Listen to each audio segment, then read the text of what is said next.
Hello friends, welcome to healthy recipes. இன்றைக்கி வந்து நம்ம அவியல் எப்படி பண்ணுறதுன்னு பார்க்கலாம் வாங்க. இப்போ பார்த்தீங்கன்னா நம்ம ரொம்பவே டேஸ்டியாக சிம்பிளாக எப்படி வந்துட்டு இந்த அவியல் செய்கிறதுன்னு பார்க்கலாம். இதுக்காக நான் ஒரு கப்பு நிறைய வந்து வெஜிடபிள்ஸ், எல்லா வெஜிடபிள்ஸும் வந்துட்டு இதில் வந்து ஆட் பண்ணியிருக்கேன். நீல வாக்கில் கட் பண்ணி வச்சுருக்கேன்.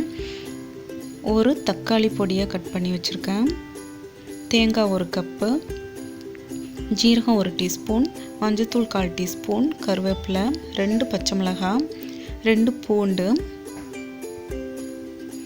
இப்போ ஃபஸ்ட்டு நம்ம இதுக்கு கிரைண்ட் பண்ணுறது பண்ணிடலாம். ஃபஸ்ட்டு தேங்காய் 2, பூண்டு, பச்சை மிளகாய் 2, அப்புறமா ஜீரகம், இதே லைட்டாக தண்ணி விட்டு இந்த மாதிரி கரகரப்பாக அரைச்சி வச்சுக்கலாம். நல்லா பேஸ்ட் பண்ண வேண்டாம், நல்லா அரைக்க வேண்டாம், கொரகொரப்பாக இருக்கிற மாதிரி அரைச்சி வச்சுக்கலாம். இப்போ ஒரு பாத்திரத்தில் நம்ம கட் பண்ணி வச்சுருக்கிற இந்த காய் எல்லாத்தையும் ஆட் பண்ணிவிட்டு, தக்காளி, அது கூட கருவேப்பிலை, 1/4 டீஸ்பூன் மஞ்சள் தூள், தேவையான அளவு உப்பு,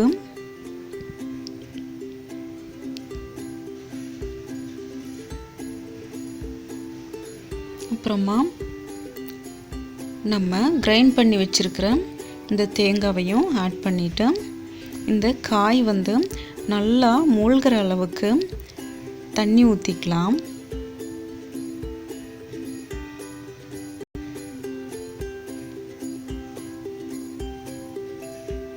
இது நல்லா இப்படி கலந்து விட்டுட்டு நம்ம வந்து இந்த காயெல்லாம் நல்லா முழுகிற அளவுக்கு வந்துட்டு தண்ணி விட்டுக்கலாம். அப்போது இந்த காய் வெந்து வர்றதுக்கும் இந்த தண்ணியெல்லாம் வற்றுறதுக்கும் கரெக்டாக இருக்கும். இந்த மாதிரி வந்து தண்ணி ஊற்றிக்கலாம். ஊற்றிட்டு ஒரு மூடி போட்டு மூடி வேக விட்டுறலாம்.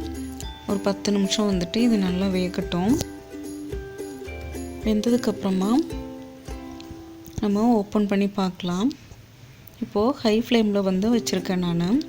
ஓப்பன் பண்ணி பார்க்கும்போது இன்னும் கொஞ்சம் வந்து தண்ணி இருக்குது. காயெல்லாம் நல்லா வேக ஆரம்பிச்சிருச்சு.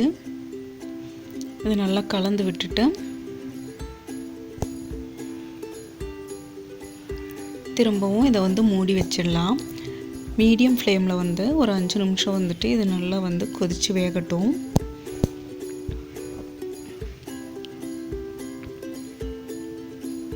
இப்போ பார்த்திங்கன்னா இந்த தண்ணியெல்லாம் நல்லா வற்றிடுச்சு.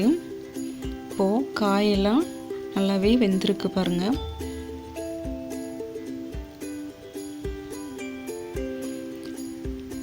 இந்த ஸ்டேஜில் நம்ம வேணால் தாளித்து கொட்டிக்கலாம். கடுகு, வெங்காயம் எல்லாம் போட்டு, வரமிளகாய் போட்டு தாளித்து கொட்டுறதுன்னா கொட்டிக்கலாம். அப்படி இல்லை அப்படின்னா நம்ம தேங்காய் எண்ணெய் மட்டும் இதில் ஊற்றி விட்டுட்டு ஸ்டவ் ஆஃப் பண்ணிடலாம்.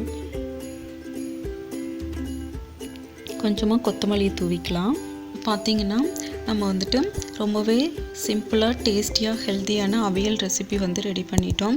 இது ரசம் சாப்பாடு கூட சாப்பிட்றதுக்கு ரொம்பவே சூட்டபுளாக இருக்கும். கண்டிப்பாக நீங்களும் ட்ரை பண்ணி பார்த்துட்டு எப்படி இருந்ததுன்னு கமெண்ட் பாக்ஸில் கமெண்ட் பண்ணுங்கள். மறக்காமல் சேனல் சப்ஸ்கிரைப் பண்ணுங்கள். தேங்க்யூ ஃபார் வாட்சிங் ஃப்ரெண்ட்.